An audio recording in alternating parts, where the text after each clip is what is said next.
Alright, this is what I figured out. So I took my air saw, just the blade, and cut right here and here, same on this side. And then what I've got here is just a 2-inch piece of square tube. It's about the same size as that, not exactly, but it's pretty close. So what I've done here is what I'm going to do here, same deal. Is just get something behind this, get underneath there, line it up, tighten that up, and then I'll come back and hammer and dolly this flat. So I'll have at least this and this flat. Then I'll have to come out here and figure out how I'm going to do this. So looks like that's going to work. I'll come back and weld that up again, give me some opportunity to do some TIG welding. But yeah, let me show you how I'm going to do this. I'm going to have to get under there and line this up good.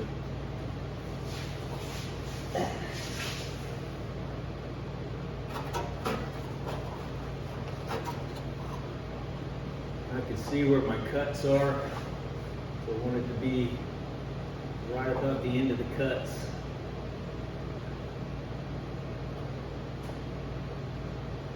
Maybe even a little bit more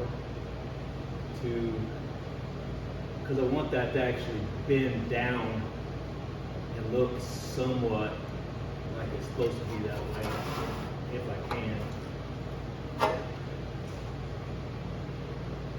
Alright, so it's fitting pretty good right there.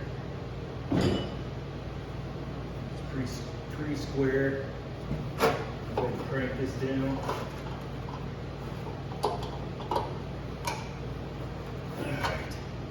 Alright, that should do it for that. And I thought I was going to have to take more out of these than a saw blade, but actually it works out to where it takes up just enough space for it to be a good butt weld for the TIG, I think. We'll see about that when the time comes. But if not, MIG welding can work perfectly too. Just right now I've got a thing for TIGging, trying to get good at it. So first of all, I take these, come in here, and I'm going to smash it down the best I can.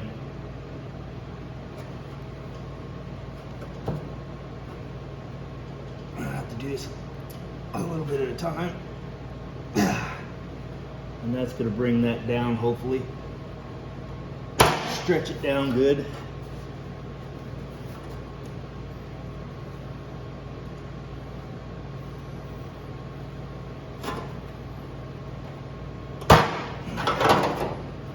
Okay, now I just got to come back in and hammer and dolly those little areas that are sticking up. I don't know if I can get under there like that.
There's that. I'll have to go ahead and probably planish it down a little better than it is right there. Let's take a look, see if that's going to work.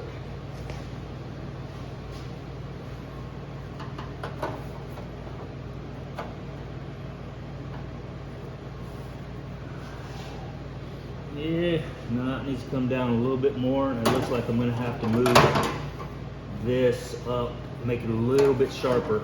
I didn't quite go up far enough. That way it'll drop all the way down. But you kind of get the idea what I'm going for there. So yeah, and so this is a good place where just what I did with it. Let me hold on. Tools like this, you can pick up at Home Depot, and you can put the edge you want on here. You take that sharp edge off to where it's not cutting and make it just round it off to where you can actually make shapes like you want. So when I come in, I can actually take and put it like this and work that down. So obviously I need a third hand, but probably what I'll do is use this jack that's underneath here, come over here, put this dolly on it, pull it up, and use the jack to do that. So, but all I need to do is really just get that to where this is fitting down in there right. Like I said, it's just not quite there yet. So yeah, it needs to fit more flush than that. So let me work on that. I'll bring you guys back. All right, so there's what I got. Got this flattened out. This flattened out. You can kind of see it needs to be welded. It planished back together really tight, so that's good. So that was just a saw blade there. I found this piece of rubber. Actually, I had a big mat there, and but it's a 1/4 inch thick, so it fits in there, and it would actually take up those, but it's going to kick it up 1/4 inch. So I may need to find something like this, but maybe in a 1/16 inch or an 1/8 inch, something rubber that I can use as a gasket, or some kind of foam, like one of the people were saying. But yeah, let's see. I'll show you this.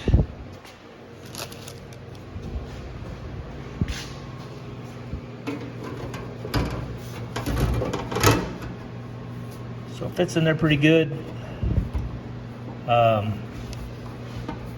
And obviously if it's sucked down, it'll fit quite a bit better. But this floor is flexing up a little bit, so, but yeah, it's just a 1/16 piece of rubber in there maybe, and then maybe caulk in here from the inside, like underneath where you don't see this, or maybe a little bit of black. I mean, this is not that big a deal, but and maybe a 1/16 of rubber on top, and then like say caulk underneath.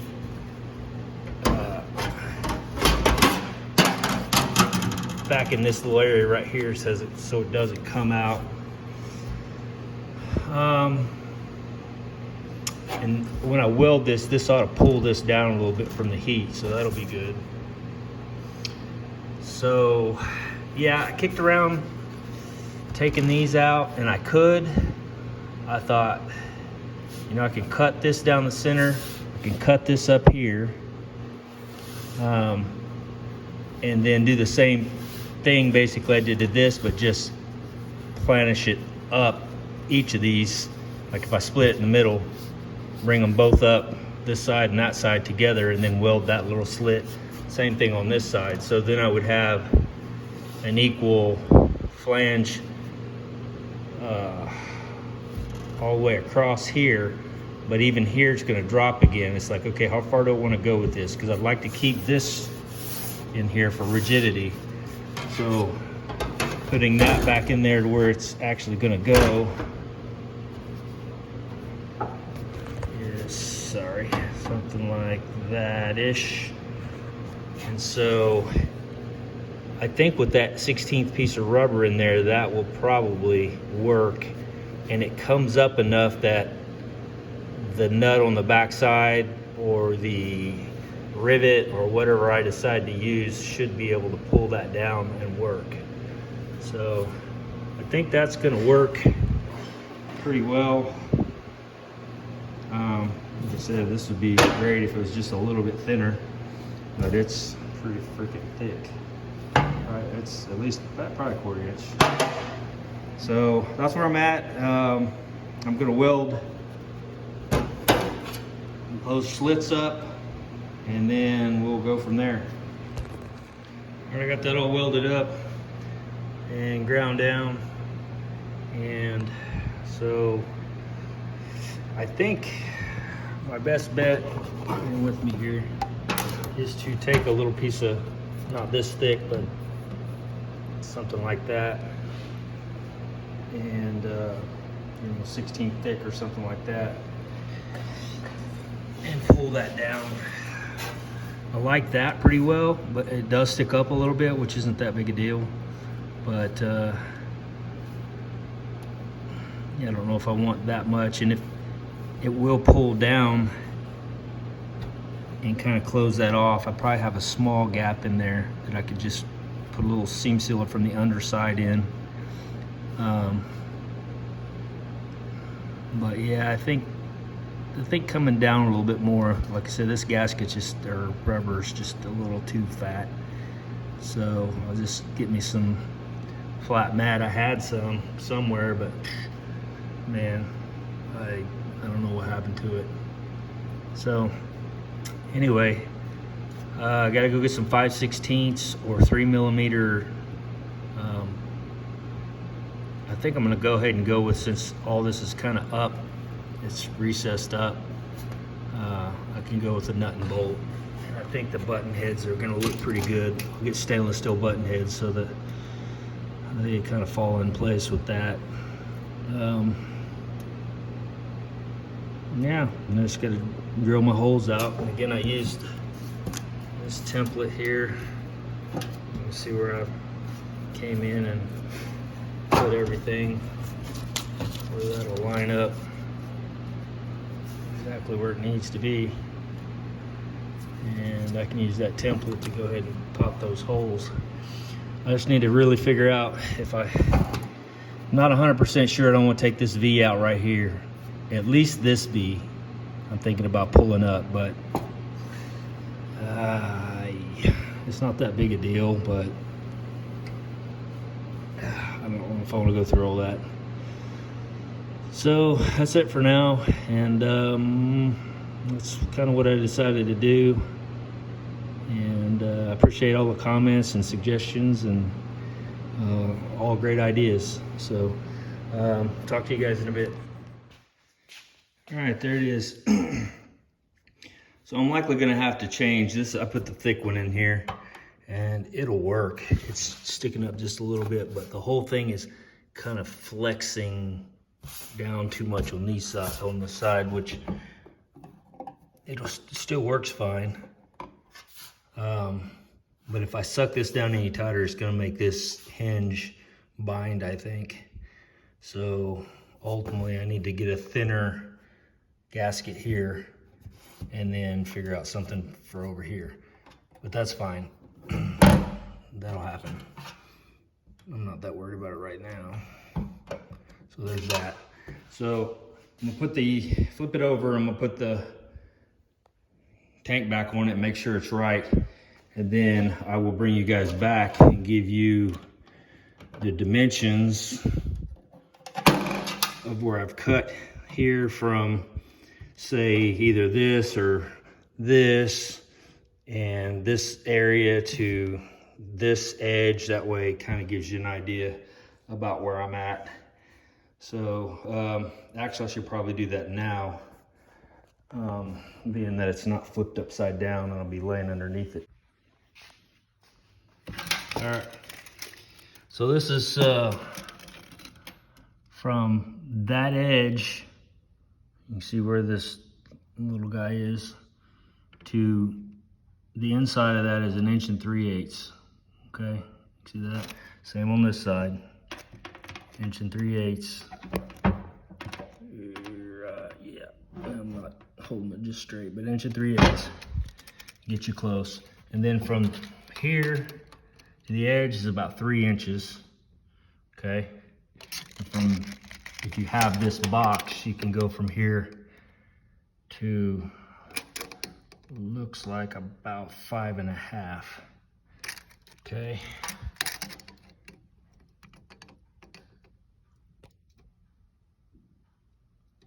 Yeah, 5, right at 5.5. And then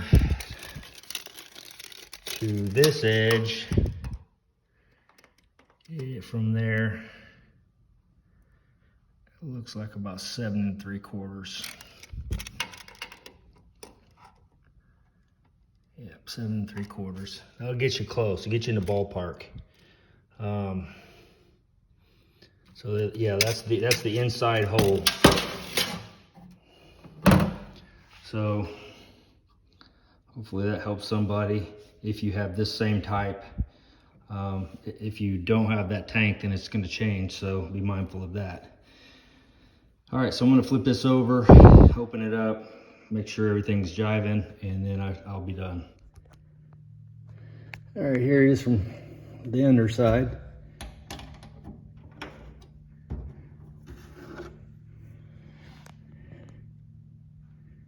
And there you go. Looks pretty good to me. So, if you have any questions, let me know. That's the way I'm going with this one.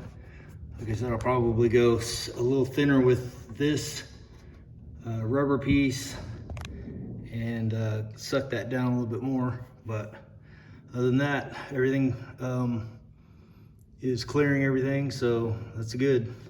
I'm gonna check these tank straps again real quick and figure out if I'm gonna have to lengthen them. I'll let you know about that. See ya. All right, I do think these will work once I got this pulled in here good, because that bolt is longer. It goes through there, down to there. They don't supply that or the front bolts with this, so just being aware of that. So I'll have to get tank strap bolt kit basically. And I assume that these are gonna be probably 4, 5, 6 inches long, something like that. But it does pull in like it's supposed to and come down within, 4 inches or so of this hole up here and then this hole in there. So I think those are gonna work fine. At first I wasn't sure, but it looks like they will. So I'll take those and have them powder coated, and I have something else I need powder coated too. I don't remember what. Anyway, doesn't matter. So that's it for that. And so yeah, I'm gonna start, or say finish, getting all this prepped up, re-welded back together, and start putting all this back together. I need to probably epoxy this while I've got it off and upside down and everything else. So I'll probably go over this with the DA, rough it up, and shoot some black epoxy over that. Maybe even the floor. I know it'll get scratched up again, but man, it's just so easy to get to the nooks and crannies now than to crawl inside the car. It may bite me in the ass, and I'll let you know if it does. It's kind of learned by mistakes and what works and what doesn't. So, all right, guys, have a good one.